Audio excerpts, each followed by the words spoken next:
Already we started quantum mechanics class in our class. So this is the continuation of the topics what we discussed already in our regular class while before we stopped for vacation. So this today's lecture consists of the Schrodinger equation, the basic fundamental equation which is used to describe particles which are having dual nature. So whenever you have a particle like having very low mass like electron, subatomic particles, they all have dual nature, that is wave and particle nature at the same time. So for that type of particles, we will be describing that particles mechanics of that particles is described using quantum mechanics and the basic fundamental equation, and that is a differential equation which is used to describe the mechanics of this type of particles is called the Schrodinger equation. And we have two types of Schrodinger equation. One is called time independent Schrodinger equation and another is a time dependent Schrodinger equation.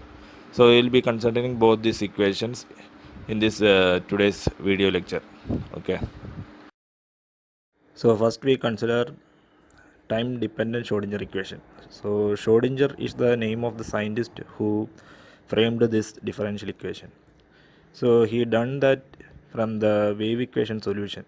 So as we know, we have the one-dimensional wave equation, and the one-dimensional wave equation is given by dou square psi by dou x square is equal to 1 by v square dou square psi by dou t square. So here psi is called the wave function, and a wave function is usually a function of space and time. So in a quantum mechanics, a state of the system is described by the wave function. Okay.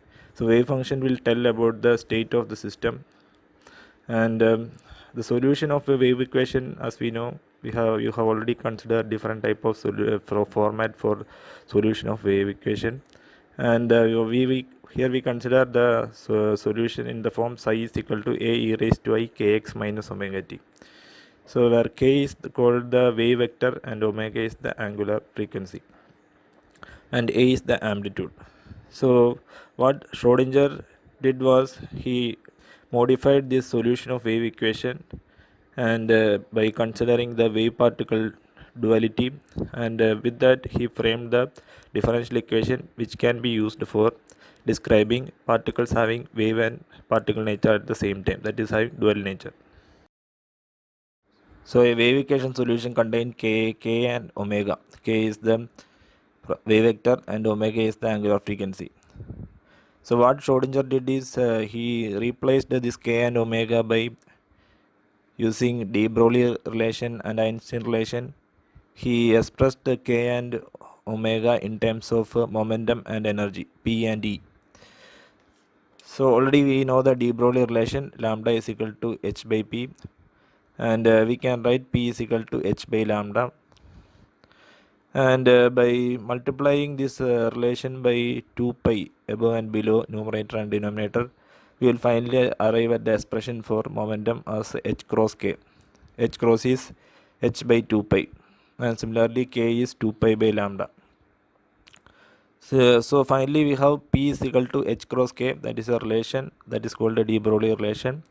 And similarly we can have Einstein relation E is equal to h nu. So that relation you multiplying by 2 pi numerator and denominator, you can have the relation h cross omega. So h by 2 pi is h cross, and 2 pi nu is omega angular frequency. So finally we have E is equal to h cross omega. So by these two relation, when you bring it into the wave equation solution, that is a e raised to I kx minus omega t, wherever you have k, you can replace it by p by h cross, and wherever you have omega, you can replace it by e by h cross. So finally you have the solution psi is equal to a e raised to I p by h cross x minus e by h cross t. Again, simplifying this expression, bringing minus outside the bracket, and 1 by h cross, again you can bring outside the bracket, you can write psi is equal to a e raised to minus I by h cross et minus px. So in the previous slide we have seen the modified wave equation solution, that is equation 1, and we are going to take the first derivative of this solution with respect to time, dou psi by dou t. And as you know, the wave equation solution can have an exponential function, and derivative of a exponential function is the exponential function itself. And in addition, you will be having a multiplication by a coefficient of time here, and that is now, as you can see in the blue box here left side, that is dou psi by dou t is equal to a e raised to minus I by h cross et minus px. That is the wave equation solution itself, psi, that you multiply again by the coefficient of time, that is minus I by h cross e.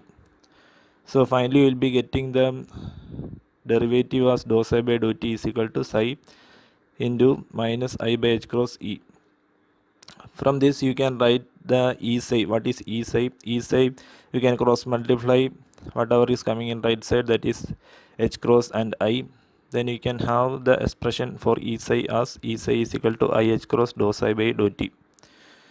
So similarly you can have the derivative, second derivative of the wave function with respect to x. So that is dou square psi by dou x square. So here dou psi by dou x is equal to similar to the first case. You have a e raised to minus I by h cross et minus px into the coefficient of x here, that is I by h cross p. So that thing you can write it as dou psi by dou x is equal to psi I by h cross p. Again you are taking the second derivative of the first derivative, that is, then you have dou square psi by dou x square is equal to psi I by h cross p the whole square. So this here we will be taking a coefficient for another second time. So we will be having the coefficient coming up 2 times, that is I by h cross p the whole square. You can write it again, that is simplifying I square is equal to minus 1. Then you can have dou square psi by dou x square is equal to psi minus p square by h cross square. So again from this expression you can have an expression for p square psi. P square psi is given by minus h cross square dou square psi by dou x square. So we already know total energy is given by sum of kinetic energy and potential energy. So we can write the total energy capital E is equal to p square by 2m plus v. So here p square by 2m is the expression for kinetic energy. As we know, kinetic energy is given by half mv square, and in terms of momentum you can write it as p square by 2m. So total energy E is equal to p square by 2m plus v, that is the potential energy. So multiplying this expression by psi throughout, you can get the expression E psi is equal to p square by 2m psi plus v psi. So already in the previous slide we have an expression for E psi and p square psi, and that were given by equation 2 and 3. So substituting for E psi and p square psi, you have the final expression, that is I h cross dou psi by dou t is equal to minus h cross square by 2m dou square psi by dou x square plus v psi. So this expression is called the time dependent Schrodinger equation. So this is for the one dimensional case.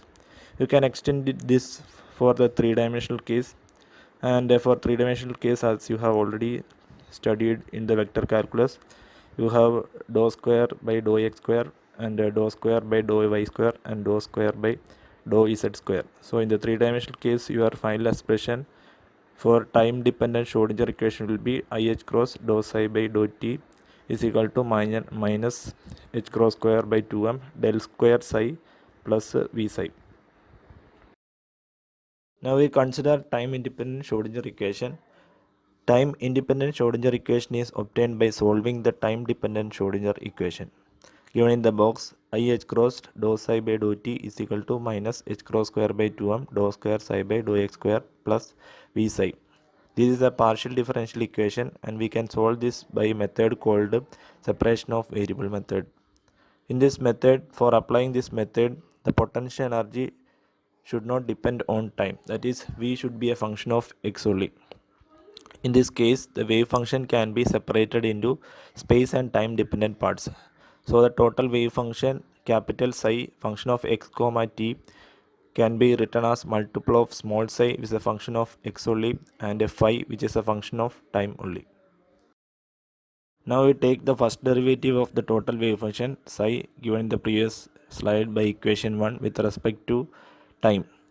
So we have dou psi by dou t is equal to small psi dou phi by dou t.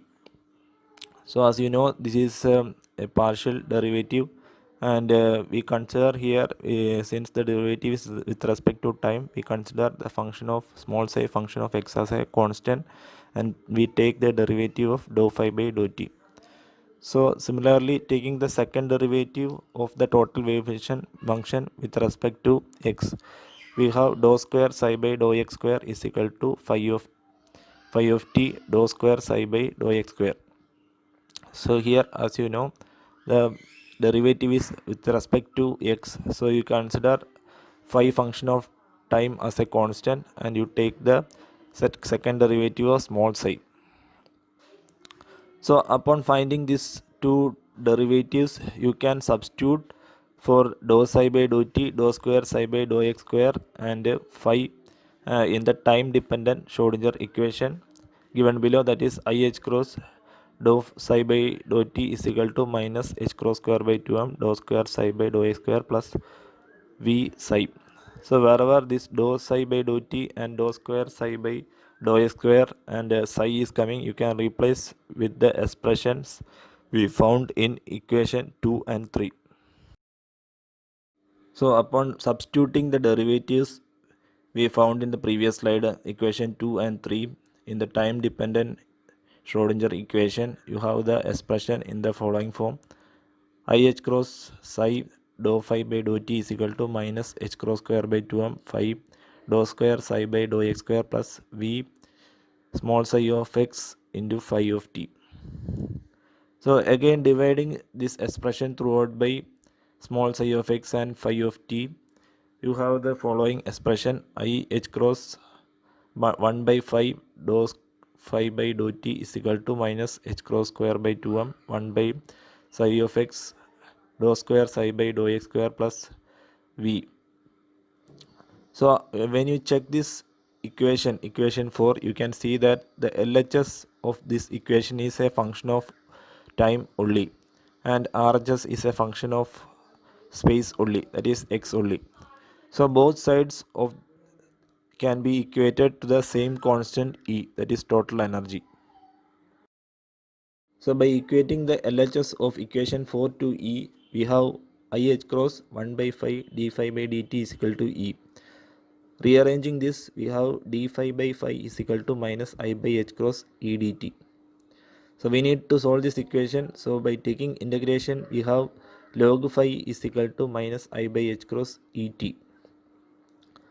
So this is log phi is the integration of 1 by phi d phi.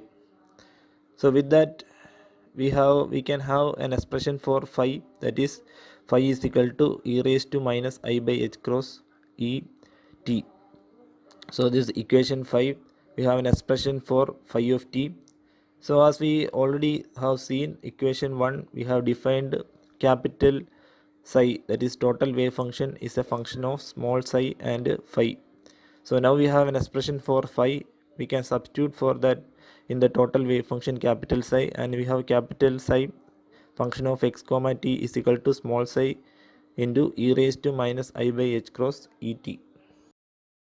So equating RHS of equation 4 to E, we have minus h cross square by 2m 1 by psi dou square psi by dou x square plus v is equal to E.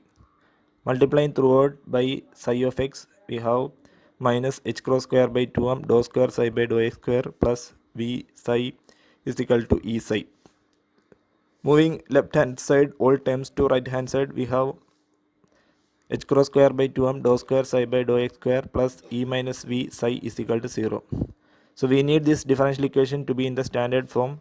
So dividing throughout by h cross square by 2m, we have dou square psi by dou x square plus 2m by h cross square e minus v psi is equal to 0.